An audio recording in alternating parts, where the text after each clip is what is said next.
Hard Beats.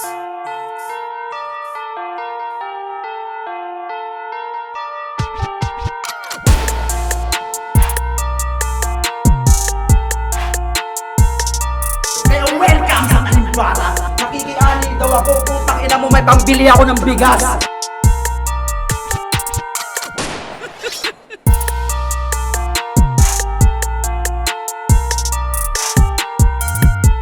Sobrang linis kong gumawa, ultimo shota mo sa akin, hangarin. Kaya pala yung mga linyang ibinato mo sa akin, ibabalik ko kasi basura. So, bago lahat, maraming salamat sa inyo po mga pumunta at sumuporta para sa unang Talimbara at magsasama-sama ng mga hip-hop sa Taiwan. Una malaking shoutout sa MJ Mart sa pagbibigay ng pwesto na to para sa maliit na pagsasama-sama namin. Kay Sir Mario Subendia para sa plake na kailangang paglabanan ngayon. So, ito, unang laban. Sa kanan ko, pakilala ka kapatid. Yo, lason mula umaga at maghapon. May lason na yung bukas at may lason ng kahapon. Kahapon ang pangarap mong hindi mo naabot. Abot kamay na sana ba't nilason na mapagdamot. Marami nang nalason dahil sa katanyagan. Ang katalinuhan ng lumason sa kamusmusan. Reppin Cold Cash, ENT, Alpha Marshall, Almighty LP. Shoutout nga pala kala Sheet, kay Sir Alan Biray, tsaka sa lahat ng tropang Donggalo, sa Portal Project, at tsaka sa Almighty LP. Okay. So, sa kanila ko, pakilala ka kapatid. Yan. Ang akala ng iba ang magabro di madali lang. Dugo at pawis kailangan pahirang kasi hindi lang sapat ang sipag para makaahon ka sa buhay. Kailangan ng tiyaga para makamit mo ang tunay. Ako nga pala si Franz Aris, RM Music. Shoutout sa Rejoren Brothers at sa kumpare ko kay Maynard Almeida. Okay, game! So, toss coin na tayo para puro buo ito eh. Hindi natin kaya may karagos. Meron pa tayo dyan? Mga kapatid. But live lang tayo ito na, bawal video ha. Yes, sir. Lalabas kasi natin ito sa ano. Head on tails.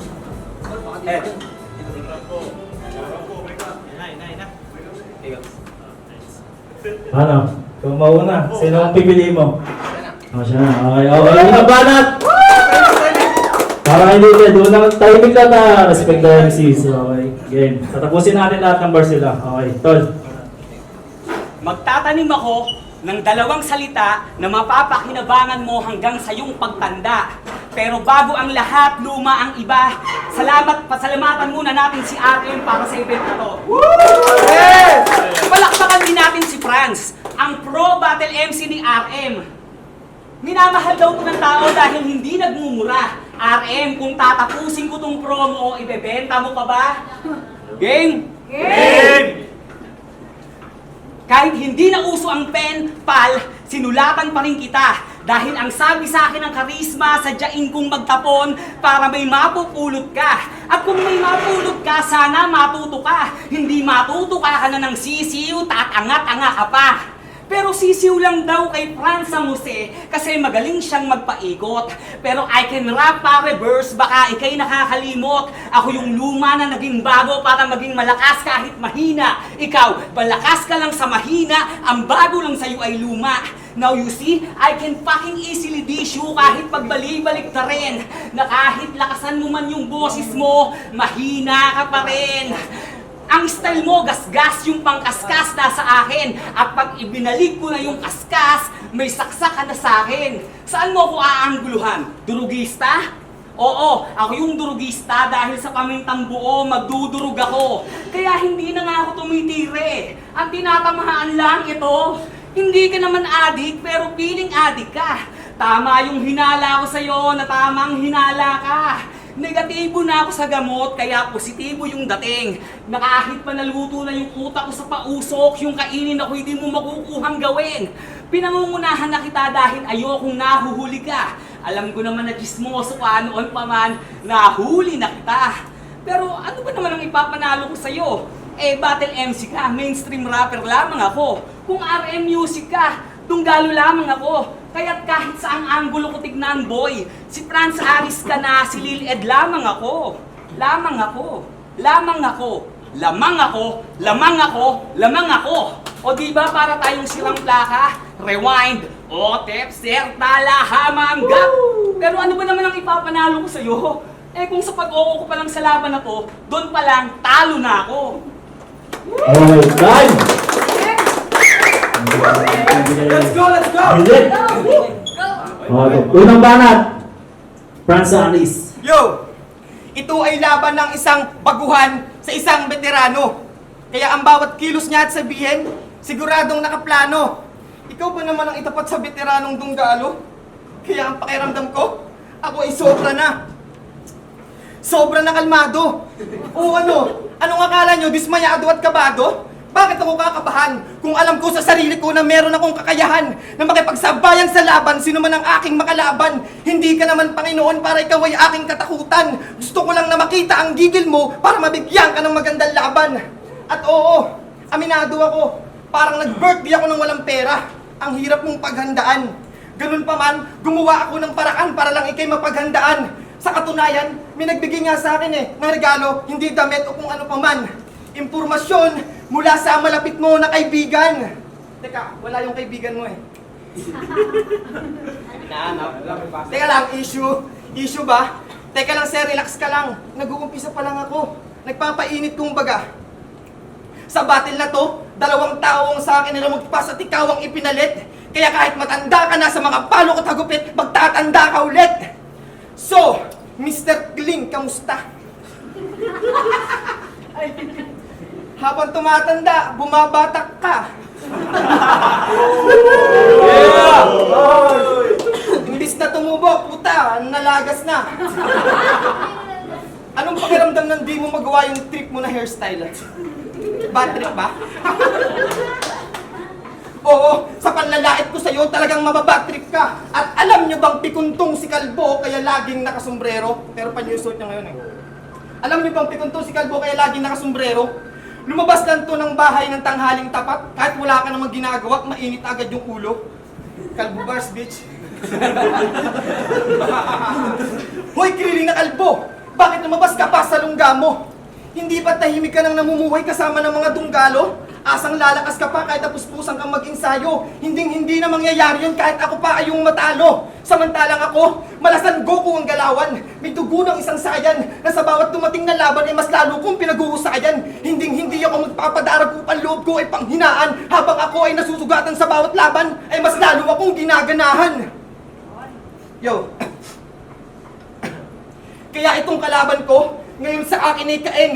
Magmimistulang kang si Abel nang sa larangang to ay patayin ka ng kapatid mo na si Kain. Time. Time. Round 2. Dylan. Yo. Round 2. Hindi naman ako lumalaban dito para magbilang ng panalo, kaya wala akong time makipagbulahan. Ang trip ko lang naman ay kumain, wala na akong pake kung may lutuan. Kaya kahit bagay ang match-up natin, ayoko pa rin ang gamitan. Mananatiling hubad ang katotohanan, wag mong pilitang damitan. Nakakadalawang battle ka na pero hindi ka pa marunong mandis? Mismo na siguro ako kaya kahit makapal yung pagmumukha mo, pilit mong pinapanipis. Mababaon mo ako dito, malabo pa yan sa balang araw. Dahil ako may balang araw, hindot ka, yun ang malinaw. Gusto mo turuan kita mandis? Distrong ka sa akin ang pinto ni RM kapag ginamitan ko na yan ng diskarte. At sa arte ng dispalinghado mong utak, kailangan ko ng distansya. Tol, ako'y takot na sa disgrasya. Pero ngayong araw na to, ikaw ang ilalayo ko sa disgrasya. Ayoko man sabihin, pero alam mo ba na si RM, nilalason ka? Akala mo ba nilabang ka niya rito para lang hubugin ka? Tanga, pinatayo ka niya sa harapan ko para madali ka daw itumba. Magaan ka kasing dumanat, kaya nagiging pabigat ka. Lagi ka raw nagkakalat, kaya pinapaligpit ka. Kaya kahit masama sa loob niya, minabuti niyang tapusin ka. Pero hindi berdugo ang panday, kaya ililigtas kita. Oo, tol, dahil unang kita ko pa lang sa'yo, nakita ko na yung laso ni RM tumatalab na. Ang piling mo naman nilabahan ng kanishit. Tanga, pinasuri lang kita. Kaya kahit mga generic ang banat ko, kung mananalig ka, mapapagaling kita. Magdidikit ka lang sa akin, tol, mapapagaling kita. Shit ang reseta! Shit ang reseta! Wala shit. Oh. Tol, yung reseta pakibasa. Dapat ihanda para gumaling. Una, Isang toneladang pagtitiwala. oo tol, kailangan mong magtiwala kahit sa'yo wala nang gustong maniwala. Pangalawa, 10 timba ng pawis. oo tol, kailangan mong mag-ambag ng pawis dahil sa pagkukulang doon ka naglabis. Pangatlo, Isang buong pagmamahal. ang putang ina mo, yan ang wag mong titipirin. Kahit nagmumura ako, ako'y nagmamahal pa rin. Time!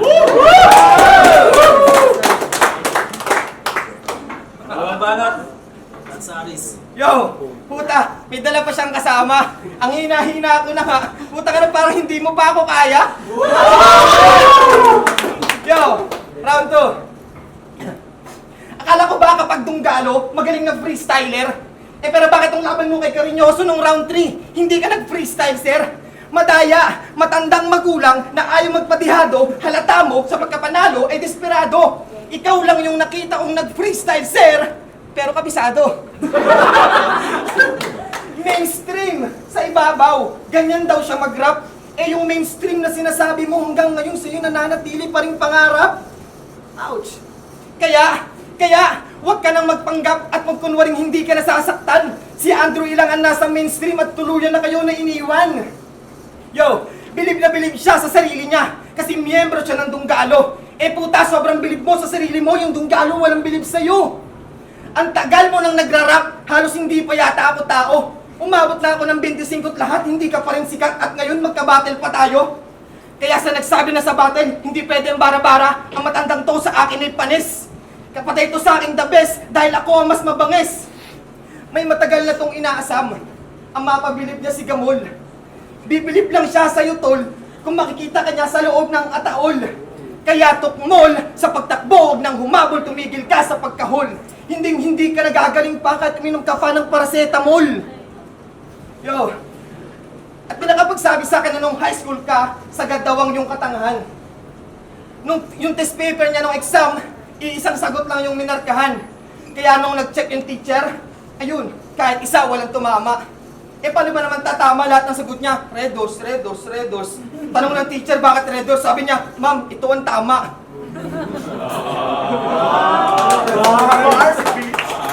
Abay, gunggong! Ang lakas ng tama mo no? Dunong-dunungan, akala mo naman lahat ng bagay ay alam niya. Umating nga to ng groom shower ng tropa. Aba, ang puta, may dalang tuwalya. Anong akala mo, maliligo kayo ron? Tanga! Yo! Yun, ngayon nasaksihan nyo na kung paano kung lamunin itong tumalo kay Cariñoso. At ngayon nakita mo na kung paano si Franz Aris ay magseryoso. Time. Banat! Yo, Juliet! round 3. Putang ina, nakalimutan ko round 3 ko. Walang nya ka. Ayop ka. Round 3. Teka lang. Round 3. Putang ina. Shit. Gago. Freestyle. Putang ina, sa dami mong sinabi, nakalimutan ko yung round 3 ko. Hayop ka. Puro wala namang kwenta. Putang inang to. Sa round 3. Shit. Ano ba to? Teka lang. Iisipin ko. Choke ako dito. Putang ina.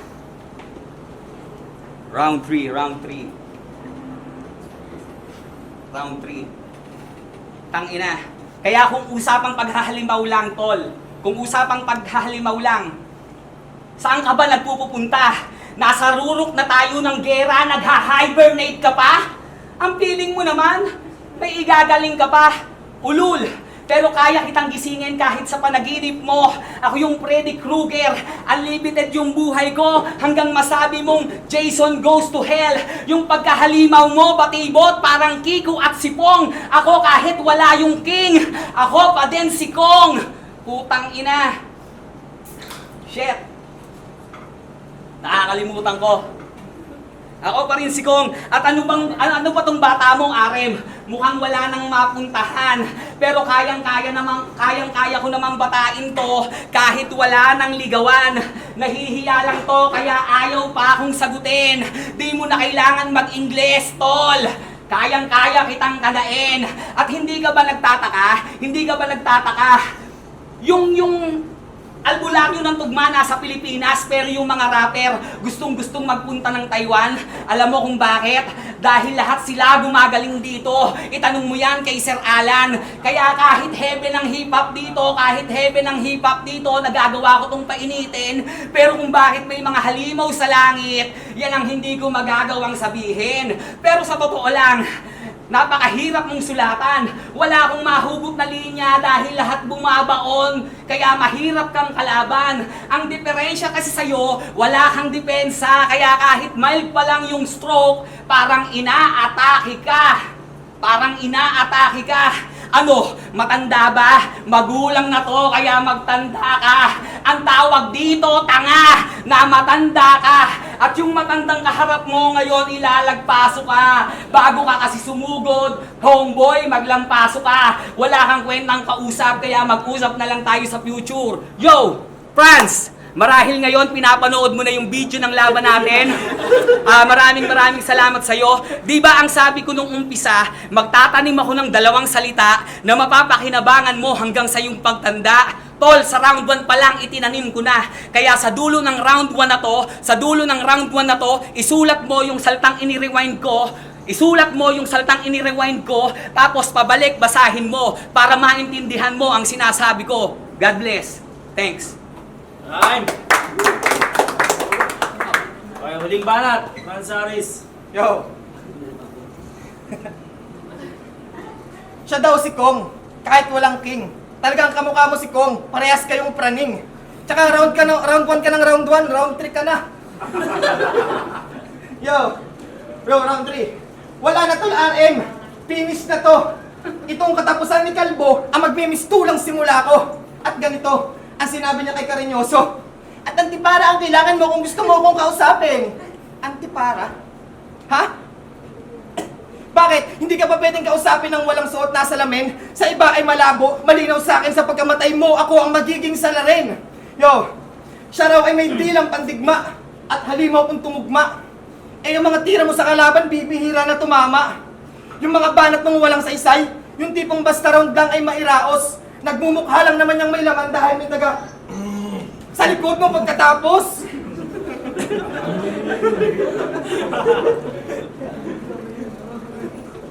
Yo.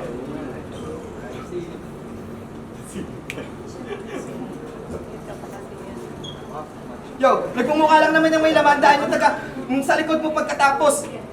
Yo, At oo, nauna ka sa larangan, pero hindi ka magaling. Ngayong ako ang nakatapat mo, magmumukha kang sinungaling. Dudurugin kita ng husto hanggang sa tuluyan kang mababoy. Iiwanan kang walang-wala, parang pulubi na palaboy. Ika'y daan sa aking harapan na dapat ko nalakdawan na patunayan ko naman na ikaw ay kaya kong dapat halagpasan, ikitan, palitan, gilitan at buhay kong babalatan. Iiwanan kang wasakluhan, sugutan, walang abutan. Kung inakala mo lang naman ako ay kaya mong daigin hanggang akala mo na lang yun, hindi mo naman kayang gawin. Sa tugmaan lang at mga linya, boy, sa akin ipanis ka. Hindi ka uubra, kaya linechupe, alis na! Yo! Bago ka umalis, ka lang. May naalala lang ako. Yung huling linya niya sinabi. Simple lang daw siyang yumari. Parang simot. Talaga? Sigurado ka? Eh, saksak at kaskas lang yung binaliktad mo, tas feeling mo, simot ka na? Kapag ako ang nagbaliktad, simot na plato ay taob. Iiwanan na walang bakas, parang akyat bahay na ng loob. Gusto niyo ba ng sample? Sample! Kung may mapapalabas ako na dimple. Yo! Dito sa Taiwan, si Alan, madalas niya ng awitan. Para di na magbaka sakali, siguradong kasali sa bawat event ng laklakan.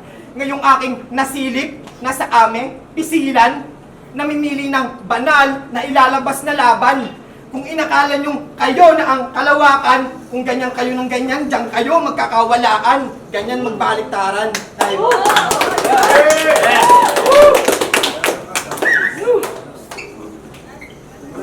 Unang laban ng araw na to. Araw tayo, hindi kami. So, bigyan natin ng 6-0 para kay Franz Aris. Okay, Judge Tal. Okay, yung alam mo. Yo, DJ Godskill sa MA Production. Bali dito sa laban na to, makikita nyo yung pagkakaiba ng veterano sa laro. Pero dito nyo rin makikita na hindi porket baguhan iba, no? Yun, may laban. Bali binoto si Franz kasi round 1 talagang kay Lil Ed eh. Round 1. Tapos round 2, medyo sabi nga daw time limit. Hindi na umano sa time limit yung meron siyang crowd. Pero pasok pa rin yung tutuusin eh. Nabawi ni sa ribat niya, tapos may mga laman din. Round 3, akala ko fake choke pero nag-slip up talaga si Lil Ed. Props kay Lil Ed. Ay, donggalo si Lil Ed eh. Kaya props ako, inaasahan ko yung mga mabibigat niya. Pero si Franz, hindi talaga. Pinakita niya hindi porket baguhan, bano. Mga gago, Franz ako. Yo, what's up? Arzon, shoutout nga pala sa Lakneb Crew, sa kapatid ko nga si Yasi dito at sa sponsor Hypeweek. Para sa akin, pinili ko si Franz. Yung round 1, binigay ko binigay ko kay Lil Ed yung round 1, kitang-kita naman malakas talaga siya. Pero yung round 2 nabawi ni Franz sa ribat niya, malakas din. Tapos yung linis ng pagbitaw niya, maganda. Kaya tayo na sila sa round 1 and 2, 1-1. Pero sa round 3, kunting-kunti lang, pareho silang nag-choke. Pero mas mahaba kasi kay Lil Ed. Kunting-kunti lang yung diferensya doon. Kay Franz ako, Arzon. Yung JFT nga pala, binasi ko na lang to sa performance nila. Bali, para sa akin tabla yung kaso nag-Istanbul nga si Lil Ed kung sa huli. Franz sa akin, Franz. Kakinyoso nga pala ako na hindi ko na binase by rounds eh, kasi overall performance lang sa akin. Mas madami slip up si Lil Ed eh, pero kung sa asuntok talaga nagpapaluan sila eh. Gahibla lang talaga yung nilamang ni Franz. Kaso kung hindi siguro na-choke si Lil Ed sa third, baka siya pa ibukoto kasi basta overall kay Franz na lang ako. Yo, Digital Pimps. Round 1 and 2 Lil Ed. Kita naman, siguro kung hindi siya nag-choke dun sa round 3 niya, solid kanya yung laban na yun. Pero props pa din, syempre, kung gaano siya. Congrats pa rin sa kanila, congrats din sa RM Music sa talagaan ng event na to. Is Franz. Sa akin, si Franz din. Pero sobrang solid nung dalawang rounds ni Lil Ed. Madiin, pagkita yung pagiging crafty veteran niya. Kaso nag-choke siya dun sa last round. Franz Aris.